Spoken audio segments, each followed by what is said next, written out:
My First Two Loves, Chapter 71, What's Done in the Dark. Secrets don't make friends, or at least that's what they tell you in elementary school. The phrase is supposed to be teach inclusivity and ward off cliques, but it ignores one universal truth. Whether it's for a little while or the long haul, everyone has something to hide. And everyone has a lie to tell.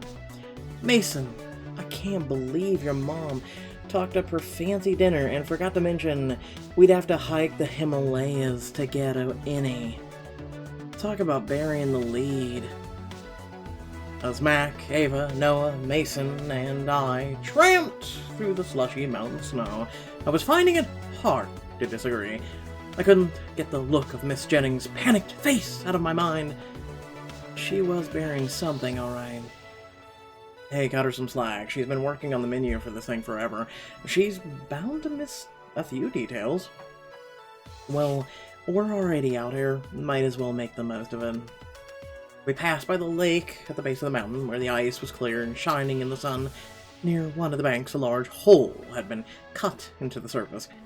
Hey, looks like they've already cracked the ice for the polar bear plunge. Everyone on the mountain strips down, jumps into the lake. It's a holiday tradition. To you, where I come from, it's called incident exposure, or indecent. That too. Well, whatever it's called, I'm in. The hell I am! It sounds stupid, but if Mother Nature didn't want us doing stupid stuff for fun, we'd be born fully grown. I say we do it. What the hell? Why not? You guys go ahead. I'll watch your stuff. Can I be with Mackenzie, please? The only thing worse than being wet, cold, and naked is being wet, cold, naked, and robbed. The wind blew freezing cold, but as Ava, Mason, Noah, and I stripped to give Mac our clothes, I was warm all over. We dodged each other's glances, but I felt Ava's gaze on my hips, felt the heat of Mason's eyes on my chest, and carefully I looked up to sneak some glances of my own. We only look at Ava, okay. Noah reached for the button of his jeans, his eyes meeting mine with a confident smirk as the denim slipped past the point of no return. My eyes wandered shyly from toned feminine thighs to strong masculine back, and the warmth spread, its heat solidifying low in my stomach as my eyes landed on Mason. Ah, there we go. It's now or never. Together we approached the half-frozen lakefront, and my hands itched with anticipation as we edged towards the water. I should take Noah's hand, grab Mason's hand, hold Ava's hand. Interesting their word of phrasing. I slipped my hand into Noah's and he looked down at me, careful to keep his eyes trained on my face. You know this is crazy, right? Yeah, but that's exactly why I want to do it. We'll have all the time in the world to be mature and responsible. And get pneumonia, but sure. But right now, let's be a couple of dumb teenagers about to jump in a half-frozen lake. When you put it like that, how can I say no? With one last look at each other, we took the leap into the icy water. Ah! Underwater, every inch of me felt like it had frozen over. My legs fought against me as I tried to get back to the surface. That hand in mine clenched, pulling me out. As my head popped above the surface, Noah wrapped me in his arms, steadying me against his bare chest as I shivered. Easy, you're okay. I clung to him, and he helped me climb out. Ava right on my heels before preparing himself to follow. Don't tell me you're leaving already, Harris. What? Like you could stay in any longer? Wind blew, and they each started to shiver, but neither made a move to come out. I could stay here all day. Then you're on. First one to leave loses. As I watched Mason and Noah splash around in the freezing water, I shook my head, and Ava and I headed over to Mac. Pride wins over hypothermia once again, boys. Tell me about it. Mac handed me and Ava our clothing. We rushed into them, slowly warming up with every layer before sitting down by Mac's side. Clearly the writers of Pixelberry have never actually been out in the cold. You know, living in California will do that to you. Ava's teeth chattered softly against the cold, and without a second thought, I pulled her into my arms. Take it from me, girls. Are much easier. Bela's driving me insane. Oh, for the love of... I took your advice, and we had a really great conversation. And then 5 minutes later, it was like it never happened. I just don't know what to do anymore. Every relationship has its bumps in the road. Yeah, once we get home, I'm sure it'll work itself out. Ava stiffened in my arms before turning to look at me and Mac with sad eyes. You guys, be honest. After everything that's happened, do you really think I should even try to work things out with Bela? Caught by surprise, I turned to look at Mac, who stared back, waiting for my answer. I'd seen how happy Bela made Ava, but these last few days it seemed like a dream was turning into a nightmare. Then again, considering how much I was loving the feeling of her in my arms, her back against my chest, was it really my place to say? Listen, take me right here, Ava! Just take me!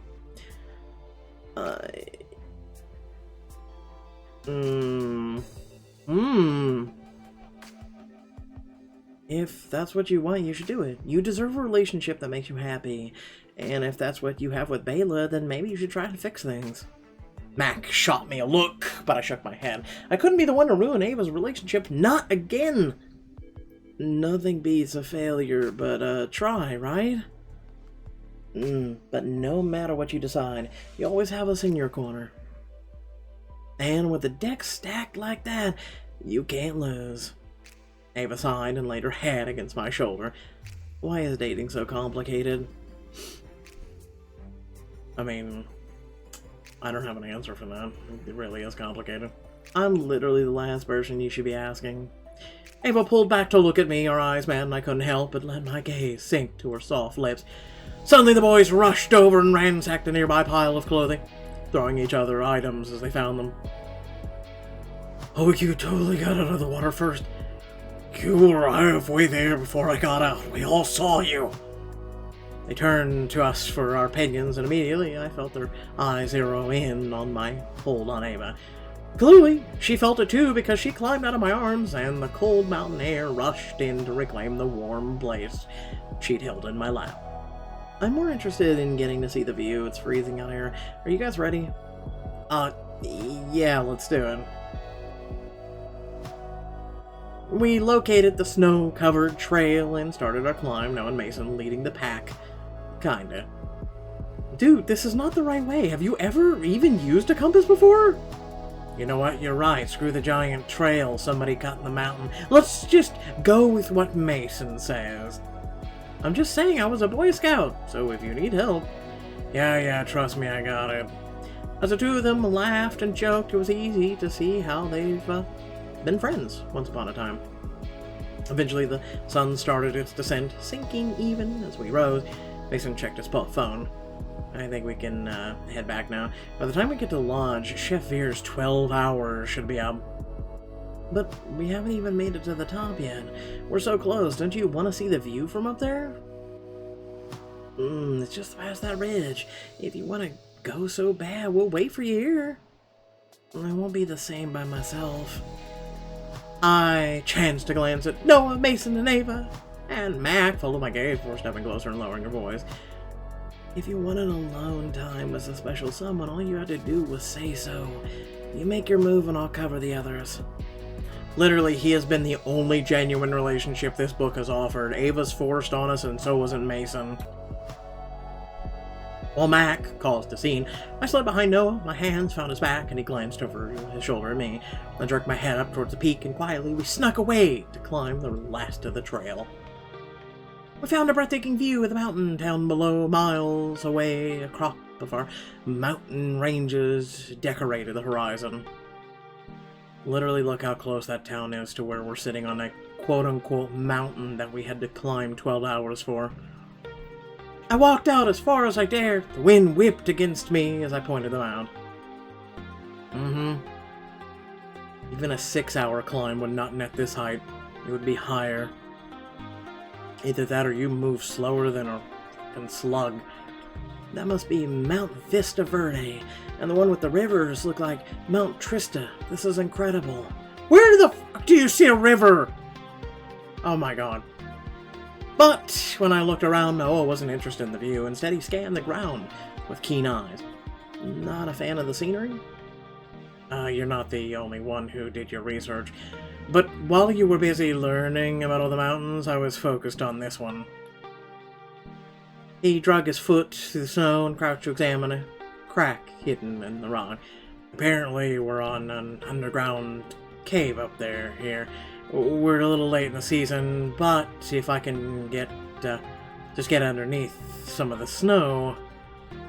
As he ran his fingers along the crack, the snow disappeared slowly within it, like sand through an hourglass. I bent down beside him, catching a whiff of his cologne, and followed the crack until it widened just enough for a person to slip inside. What's down there? No clue, but I say it's about time we found out, don't you? Noah slipped his legs through the hole in his chest and head until he would completely disappeared into the darkness. I sat to follow him, and his hands found my waist, pulling me in. To a giant cavern. Light from the hole from above shone down on the cave's icy walls and reflected the beautiful blue of a frigid pool below. Whoa. Now this is what I call a view. As much as I'd like to agree, it's got nothing on you. Mother Nature might be an artist, but so is Mother Harris. Noah smirked before giving me a once-over that made my blood race through my veins. You're one to talk. What do you say? I show you mine, you show me yours? Listen, I got two mountains right here, but I reached out to nudge him, but he dodged me playfully. His laughter echoed around the cave. As fun as it sounds, I still can't feel my toes from earlier, and this place is covered in ice. I edged my way across the slippery surface to one of the surrounding walls before swiping at the snow that had blown in to make my point. Instead, one wipe revealed decades worth of etchings. There were drawings, initials, dates. Noah, you gotta see this look. Wow, some of these go back over 50 years. We studied a few more closely, swiping at the wall again until, finally, the weight of what it was settled over me. All across the cave, countless couples had stood where we were and carved their love into the rock for all to see. Check out these initials. KB and BA together forever. Do you think they really made it? There's no way to know for sure, but I've got to admire the optimism. He hesitated for a moment before clearing his throat and pushing past the mental roadblock standing in the way. Love is a complicated emotion for me. On one hand, I felt it, I believe in it, know that it exists. Subconsciously, he reached for my hand, warm fingers rubbing against my frigid knuckles. On the other, I've also seen enough to know that forever is fleeting. I mean, my dad also said he loved my mom, but when it came down to it, it wasn't enough to make him stay. Noah's gaze dipped, and my heart ached for him as he fought to regain his composure. I squeezed his hand and was rewarded with a smile. It takes a special kind of person to believe in something they can't see. Kinda like you in this cave. Yeah, well, it takes a special person to be the inspiration for that belief, too. Noah's eyes flashed to mine before he reached into his back pocket and pulled out his knife, releasing the blade with a flick of his thumb. This is where we die! Wordlessly, I watched as he carved our initials and encircled them with a heart right next to all the others that had stood the test of time. And now in 50 years, we'll be someone else's inspiration. I traced the initials with my finger as Noah slipped his hand around my waist from behind. His voice was low as he whispered in my ear, I don't have the best track record with love, but no matter how many names end up on this wall, I promise, none of those people will ever feel as strongly as I do about you. I turned in his arms to find his eyes dark, burning, but completely serious. My hands found their way up his chest and around his neck, while his found their home at the small of my back. Now, bite his lip.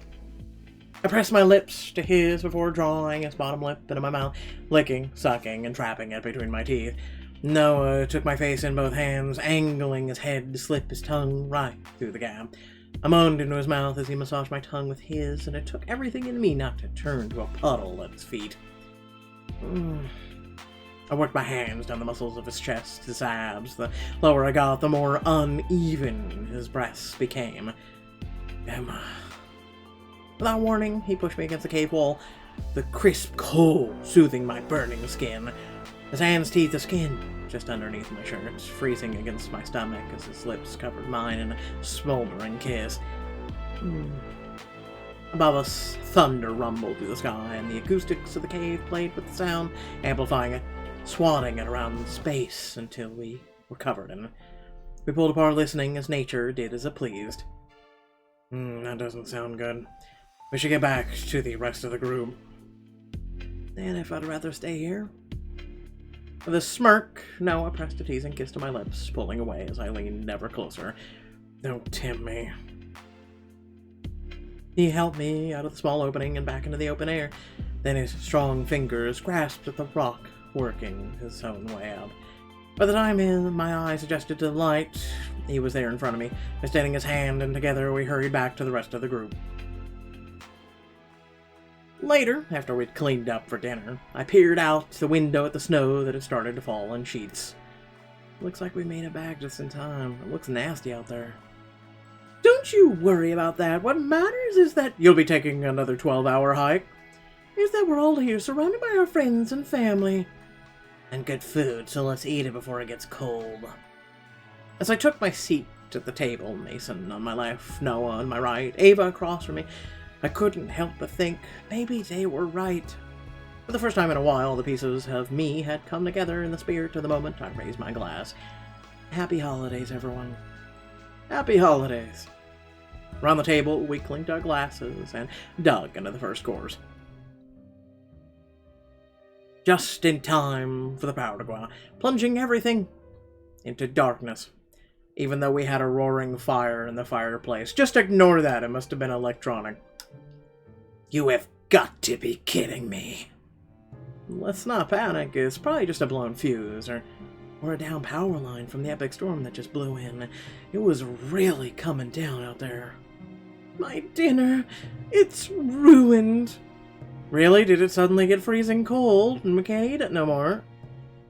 There's gotta be some candles laying around here somewhere. We just have to split up and find them. There's probably some extra in the basement.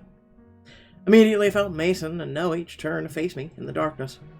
Emma, why don't we... Emma, you want it? But Ava's voice came like a roll of thunder across the table, silencing them both. Not this again, Mac, and I'll check the bedrooms, and to keep things civil, all three of you can go to the basement. Works for me. As Noah, Mason, and I shuffled through the darkness, Miss Jennings stumbled out of her seat after us. Wait! The bodies! You'll find the bodies downstairs in the basement! But before she could reach us, we'd already disappeared down the stairs and into the basement, where the furnace pilot light cast the room in an eerie red glow. Let's, make this quick. I just want to look for candles and get out of here. This place gives me the creeps. Tell me about it. I hardly ever come down here, and for good reason. Oh, come on! Noah spread his arms and gestures to the mostly empty room, taking a step backward to take it all in. What's scary about a room full of bricks and junk? His foot clipped a wayward box on the floor, and he grabbed for the wall to steady himself, knocking a loose brick free. Whoa. Rolled my eyes and grabbed the brick, ready to shove it back where it fell from when I noticed a dark shadow inside. Guys, what is that? Whatever it was that kept the brick from fitting in the first place. And as I reached in to grab it, I prayed it wasn't something gross. My fingertips grazed cold metal, and then I palmed the item by its handle. Slowly, I pulled it out into the dim light. It's a gun! Mason and Noah both jumped back, and all traces of lighthearted mood disappeared. Mason, is this the gun your dad used to... Words failed me, and as I turned, I caught sight of Noah's face, full of recognition and horror. Subconsciously, he gripped at a scar. Everyone has their secrets. But it wasn't until that night that I realized there are some secrets so dark and so painful, they were never meant to come out at all. Oh no! I was expecting bodies or something entertaining. Hopefully, though, I made this video even more entertaining than the book that we're all forced to read. Without further ado, please remember to like, share, and subscribe! By liking the video helps the algorithm. By sharing the video and or channel also helps out the whole entire channel and the community. And by subscribing means you become a part of that community. And it means that you enjoy this content so much, you want to become part of this crew that we have here. And hopefully you have made that commitment to this community and you want to be a part of it. And we are more than happy to have you here. So once again, thank you for watching. Catch you all in the next video. Peace out.